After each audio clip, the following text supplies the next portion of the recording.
Hola, soy de León Peta de Geopolítica Mundial. Hoy veremos un video que sé que muchos me insultarán por él. Es un hecho que tendremos un problema serio, solo es cuestión de tiempo, que es la cuestión del agujero que las universidades públicas federales y en menor escala las estatales, dependiendo del estado, van a representar para el presupuesto público en las próximas décadas, ¿ok?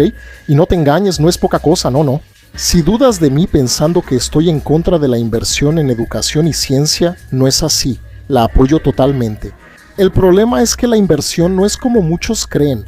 No basta con gastar dinero, se requiere estrategia, metas y planeación, que es lo que suele faltar. Solo lanzamos el dinero, nos encomendamos a Dios y dejamos que pase, y no es así, ¿de acuerdo? Y vamos a ver eso en detalle en el video de hoy. Entonces, antes de insultarme, mira el video hasta el final y al final comentas qué te pareció, ¿de acuerdo? Mi nombre es de León Peta y este es el canal Geopolítica Mundial.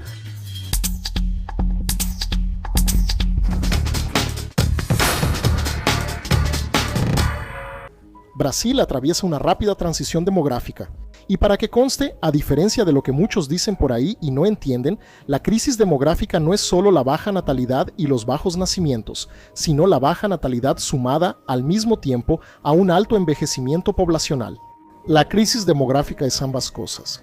Si sigues el canal, sabes que la logística, especialmente los camioneros, será de las primeras áreas afectadas y ya lo está haciendo. Otra área que parece menos seria, pero será un enorme agujero fiscal para el gobierno, es la educación. La tasa de fecundidad nacional cayó de 2.32 hijos por mujer en 2000 a 1.57 en 2023, aunque se prevé que llegue a 1.44 para 2041, olvídalo. Eso ocurrirá mucho antes de 2041, posiblemente antes de 2030 al menos, 11 años antes de lo estimado oficialmente. Como resultado, la población joven disminuye. Actualmente hay unos 56 millones de brasileños menores de 20 años, pero para 2070 se estima que serán 32 millones. Y de nuevo, ten en cuenta que las proyecciones oficiales han fallado de forma grotesca y generosa en el tiempo de estas previsiones, así que probablemente lleguemos a eso mucho antes. Entre 2030 y 2040, la proporción de personas mayores superará a la de jóvenes, invirtiendo la pirámide de edad en Brasil. Envejeceremos como los países desarrollados, pero seguiremos siendo pobres como los países en desarrollo. Esa realidad demográfica no es igual en todo el país. Los estados del sur y sudeste, con menos nacimientos desde hace décadas, ya sienten el impacto con más fuerza. No solo ocurre ahí. El norte y el nordeste, aunque mantienen una tasa alta, han desacelerado más rápido que el sur y el sudeste. Y, en el panorama general, el envejecimiento poblacional es una tendencia nacional e irreversible, al menos por ahora, trayendo problemas serios para sectores que dependen de una base joven. ¿Qué dice exactamente la educación? Un área que no solo será afectada por la crisis demográfica, sino que también sufre por la incompetencia y corrupción del gobierno federal, estatal y municipal de Brasil. En décadas recientes, Brasil amplió mucho la educación superior pública. Actualmente hay 69 universidades federales, 20 fundadas en los últimos 25 años y cerca de 40 estatales en todo el país. Se abrieron cientos de nuevos campus e institutos federales, ampliando la oferta de cursos gratuitos en casi todo el país. Como parte de dos objetivos mayores oficiales y uno principal que es extraoficial, el primero de los oficiales siendo el de crear, mágicamente, profesionales calificados en la educación superior a través de la creación de más cupos, como si, al abrir más cupos, necesariamente resultara en profesionales más calificados. El segundo, trasladando estudiantes a ciudades pequeñas para impulsar la economía local, haciendo que algunas dependan casi totalmente de alumnos y empleados de esas federales. Y el otro motivo extraoficial, que es dar la falsa impresión de que el gobierno federal estaba invirtiendo en educación, y digo falsa impresión, porque al hacer eso terminó priorizando excesivamente la educación superior en detrimento de la educación básica. Invertir en educación es muy positivo, pero debe hacerse correctamente, como lo hicieron Corea del Sur y China. Y hoy, quien lo está haciendo de manera muy adecuada es Vietnam, En todos los casos de éxito, se prioriza la educación básica y solo décadas después se avanza a la educación superior. Pero Brasil no quiso iniciar de inmediato formando profesionales calificados en educación superior. Después de todo, expandir la educación pública superior daba visibilidad y votos. Mientras que invertir en educación básica no solo tarda en dar resultados, sino que además es algo más invisible políticamente hablando. Y no te engañes, el peso de estas universidades e institutos para algunas ciudades es nada más y nada menos que su propia existencia.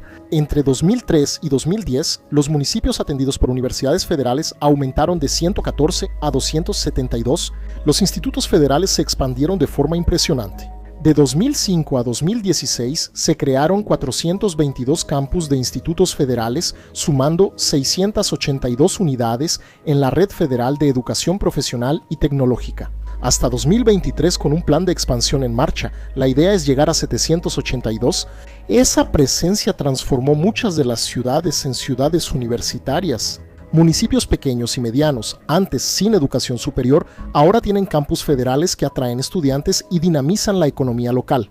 Minas Gerais es la principal entidad, con 19 unidades federales instaladas entre 2000 y 2010, la mayoría en el interior del estado.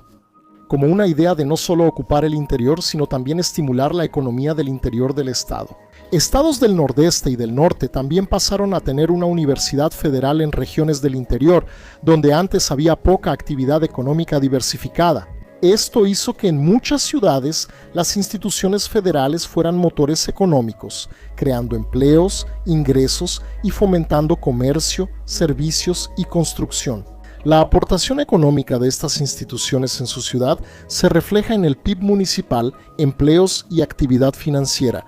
Aunque no siempre hay datos oficiales precisos del PIB generado por una universidad en la ciudad, estudios de caso y levantamientos institucionales dan una idea. En Labras, Minas Gerais, la Universidad Federal es ahora un factor económico clave, incluso más importante financieramente que el ayuntamiento.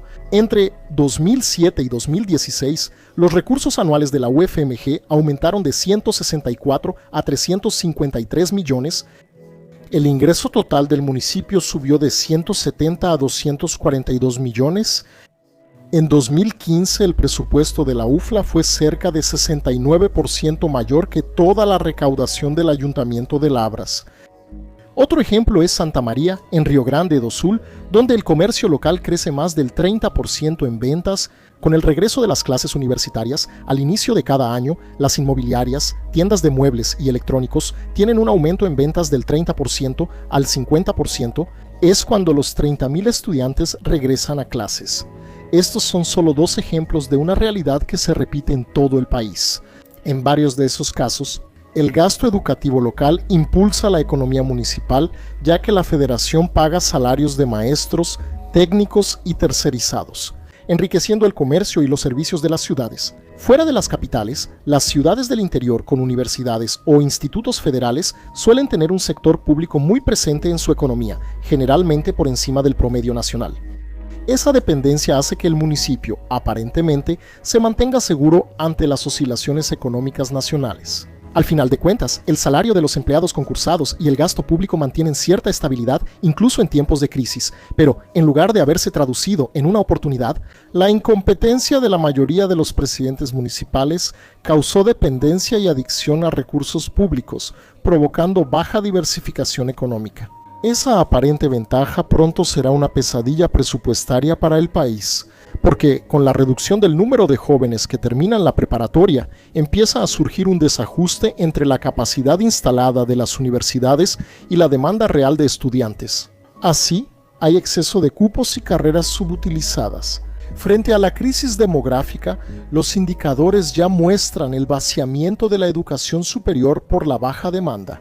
El número de inscritos en el ENEM bajó de 8.7 millones en 2014 a 3.4 millones en 2022, nivel más bajo en 17 años con ligero aumento a 4.3 millones en 2024. Asimismo, los exámenes de admisión tradicionales como Unicamp y Unesp en São Paulo tuvieron en 2022 el menor número de inscritos desde 2012. Y además de la disminución en la demanda, también está el factor de vacantes no cubiertas. En 2023, cerca de la mitad de las vacantes en universidades públicas no se ocuparon, quedando 285,000 vacantes libres. Gran parte de la estructura de cursos quedó vacía, aunque había suficientes alumnos para llenarla. En la Universidad Federal de Santa Catarina, el número de cursos con menos candidatos que vacantes creció 1,800% entre 2019 y 2023, lo que significa que muchos cursos ni siquiera logran atraer el número de alumnos equivalente a las vacantes disponibles, señalando una oferta muy por encima de la demanda. Y lo peor es que casi el 60% de los estudiantes de universidades federales abandona antes de graduarse, resultando solo un 40% de egresados, lo que, no sería un problema si estuviéramos hablando de una institución privada, por ejemplo, donde el alumno paga con sus propios recursos. Pero, considerando que las públicas se mantienen con dinero público, ese abandono masivo agrava la ociosidad, pues incluso los lugares inicialmente ocupados terminan quedando vacíos a lo largo de los años y costando lo mismo. Con menos jóvenes y muchos asientos vacíos en los cursos, es evidente la capacidad excedente. Si continúan las tendencias demográficas de Brasil, el sistema público de educación superior va a estar dimensionado para un contingente de jóvenes mucho mayor que el que realmente va a existir, provocando salones y cursos subutilizados en el país. Pero a diferencia de las instituciones privadas, donde la caída en la recaudación obliga a la universidad a disminuir gastos, en el caso de las universidades públicas eso no sucede. El gasto no solo permanece, sino que aumenta conforme los empleados van teniendo sus salarios reajustados. El impacto presupuestario de este desequilibrio entre la oferta y la demanda educativa va a ser devastador, pues las universidades públicas operan con costos que siempre parten de un piso fijo. Profesores, técnicos y empleados concursados tienen estabilidad laboral, por lo que no podrán ser despedidos por la disminución de alumnos. Los docentes cuentan con planes de carrera que aseguran aumentos salariales automáticos por antigüedad y grado académico. Esa rigidez genera una estructura de gastos difícil de ajustar cuando la institución necesita reducirse. Hoy en día, la mayor parte del presupuesto de las universidades públicas se destina a la nómina. Las universidades federales destinan casi el 90% de sus recursos a salarios y beneficios del personal. En la Universidad Federal de Río de Janeiro, una de las más grandes, el presupuesto anual es de unos 3.9 mil millones de reales. Cerca de 9 reales de cada 10 se destinan al pago de salarios, dejando menos del 10% para mantenimiento, inversiones en laboratorios, becas y todo lo demás que puedas imaginar. Ese porcentaje creció de casi 80% en 2014 a cerca de 90% en 2021 por la expansión de personal y el aumento automático de sueldos. Entonces, si la estructura financiera de muchas instituciones ya estaba al borde del colapso antes incluso de pensar en una crisis demográfica, imagina el tamaño del agujero con la caída de jóvenes. El núcleo del problema es que los gastos de personal son altamente inflexibles. Cada profesor de planta contratado representa un compromiso de gasto por varias décadas, además de que no puede ser despedido ni desvinculado, excepto en casos de faltas muy graves. Ese docente seguirá recibiendo después de la jubilación a través de la Seguridad Social Pública, como señaló un análisis. En la práctica, cada profesor que ingresa al sistema va a ser financiado hasta el último día de su vida. Por la estabilidad, jubilación garantizada y aumentos automáticos de salario conforme avanza en la carrera. O sea, el costo no solo permanece, sino que tiende a crecer a largo plazo, independientemente de si el curso tiene o no alumnos. Esto crea una bomba de tiempo fiscal cuando hay aulas vacías, ya que la universidad no puede reducir gastos al mismo ritmo que pierde alumnos. Pero hay otro detalle aún peor en esto, que es el alto nivel salarial del cuerpo docente en las instituciones públicas brasileñas, especialmente la de los profesores más viejos, completamente indefinida e incompatible con la realidad del país. De hecho, en cierto nivel, incluso con el mundo, cuando el salario se convierte a dólares, queda en un cierto nivel medio mundial. Pero el grado de exigencia que tienen en la carrera para la producción de artículos es patéticamente pequeño. Algunos pasan décadas sin publicar artículos. Los sueldos de los profesores universitarios concursados están entre los más altos del servicio público civil. Por ejemplo, un profesor titular en la cima de su carrera con régimen de dedicación exclusiva va a recibir una base mínima de 22,000 reales al mes. Y mira, estamos hablando de una base mínima de los más antiguos, porque por incrementos con funciones gratificadas y jefaturas, no siendo cosas raras, no existen pocos casos de 30,000, 40,000 y 50,000 reales. Las universidades federales tienen la mayor remuneración regular, limitada por el salario de los ministros del STF. El líquido en ese rango suele ser de 25 a 27,000 con decisiones favorables. Algunos de estos servidores federales han recibido un salario bruto de 50 a 65,000 y líquidos de 30 a 45,000. En las universidades estatales de São Paulo, desde hace tiempo los salarios más altos superan el tope estatal anterior de 23,000. Hay profesores jubilados de la USP que en 2014 ganaban 60,000 reales y en 2019 69,000, aún protegidos por medidas cautelares judiciales. Hay pagos mayores que varían entre 50 y 70,000 en las universidades estatales de otros estados. Varía mucho de caso en caso, de acuerdo con la riqueza y el presupuesto del estado, en algunos casos, de algunos estados, con salarios relativamente modestos, pero aún así varias veces superiores al ingreso familiar promedio brasileño. Y mientras más viejo y jubilado, más alto, lo que es un problema para el futuro. ¿Quién pagará eso? Son los nuevos docentes que apenas empezarán en esos cargos públicos. Salarios base de 5 a 6,000 permanecerán congelados por décadas para compensar los altos sueldos de los más antiguos.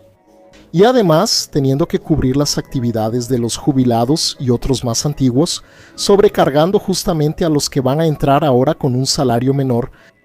Esos valores multiplican el salario promedio nacional y son muy inusuales en el sector privado brasileño, reflejando un cargo absurdamente valorizado en una carrera que, en general, está siendo extremadamente desvalorizada. Sin embargo, desde el ámbito presupuestario, esa enorme nómina y miles de docentes con estabilidad generan un costo alto y poco flexible para que el Estado lo sostenga indefinidamente. No se justifica, especialmente cuando el número de alumnos por profesor disminuye por la baja en la población estudiantil. Especialistas advierten una sobredimensión del personal en las redes educativas. Solo como ejemplo, la red pública de educación, considerando todos los niveles, emplea cerca de 1,860 docentes. En el futuro podríamos requerir menos de 1 millón de profesores, lo que obviamente se reflejará en la educación superior, donde habrá más profesores de los necesarios para atender a grupos cada vez más pequeños, si no hay reformas en las reglas de contratación y despido. Ese exceso de docentes pagados será un gasto permanente para las finanzas públicas, destinando a Brasil a tener gastos altísimos, incluso con baja ocupación estudiantil durante el resto del siglo. Solo un apunte rápido sobre el video de hoy, el tema es ese. Los profesores universitarios dicen, con razón, que en las universidades públicas no solo dan clases, mucha gente no lo comprende. Las universidades no están ahí solo para dar clases. La función de un profesor de una universidad pública o privada debería ser esa, pero en Brasil no es así, pero debería ser la de hacer investigación. Entonces, de hecho, no es solo dar clases a la semana, trabajar en clase 8 horas a la semana, está bien, porque el resto del tiempo está investigando, está desarrollando artículos, papers, publicaciones. Debería ser así, pero no es exactamente así. La verdad es que estamos viendo muchos y muchos casos. Está lleno de casos de profesores que simplemente no publican y no hacen investigación en el área de humanidades. Eso es catastrófico, pero también recibo casos de biológicas y exactas, lo cual es similar. Es un problema grave. No son raros los casos de profesores que ganan 20, 30, 40, 50,000 reales al mes de salario sin contar los beneficios. Publica un artículo cada 4 o 5 años. He visto casos hasta de 8 años. El tipo que después pasó el concurso, pasó el periodo de prueba, nunca más publicó nada, se quedó ahí solo recibiendo y dando clases y, según él, orientando, ¿no? Quejándose de que no orienta, entonces no es tan simple. Debería ser así, pero no vemos que eso se traduzca también en publicaciones científicas, principalmente de alto nivel, ¿verdad?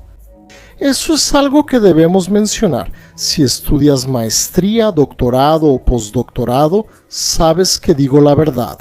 Seguro conoces al menos un caso similar con algún pez gordo de tu departamento, ya sea de humanidades, exactas o biológicas. Es peor, pero ya sabes, has oído de un caso así, entonces sí existe, ¿ok? Ellos están ganando un salario muy alto, completamente fuera de los estándares realistas de la realidad brasileña. Consejos de pasaje varían según el país y departamento, a veces superando el estándar internacional sin justificación. Es necesario revisarlo, pero no te engañes por las leyes brasileñas. Ese presupuesto está comprometido, en el mejor de los casos, hasta 2060 y muy probablemente llegará hasta 2080 o 2070. O sea, acabamos de terminar ahora un cuarto de siglo, pero el presupuesto público con estos profesionales está comprometido por el resto del siglo XXI. Quien se meta en ese asunto puede prepararse, porque habrá desorden y saldrá mal. Será problemático entrar ahí y peor si no se hace nada. Las fuerzas del universo actuarán y alguien pagará esa cuenta. Gracias, espero que les haya gustado. Si no estuviste de acuerdo, si no estás de acuerdo con lo que dije, antes de salir a criticarme, comenta ahí, dime con qué no estás de acuerdo o qué piensas. Si hay algún punto que se me pasó, puedes comentarlo. Sé civilizado, tampoco tienes que llegar insultándome, ya que a la gente le encanta insultarme gratis. Comenta, vamos a ser mínimamente civilizados. Leeré tu comentario, ¿de acuerdo? Si estás de acuerdo, deja tus puntos o lo que creas que faltó. El video ya está muy largo, así que se puede poner más cosas, si no iba a quedar como un documental, pero de cualquier forma, muchas gracias, espero que les haya gustado. Comparte y ayuda al canal a crecer difundiendo este video, ya que es un canal de culto, oscuro y olvidado por YouTube. Su ayuda es muy importante, ¿de acuerdo? Gracias y hasta el próximo video.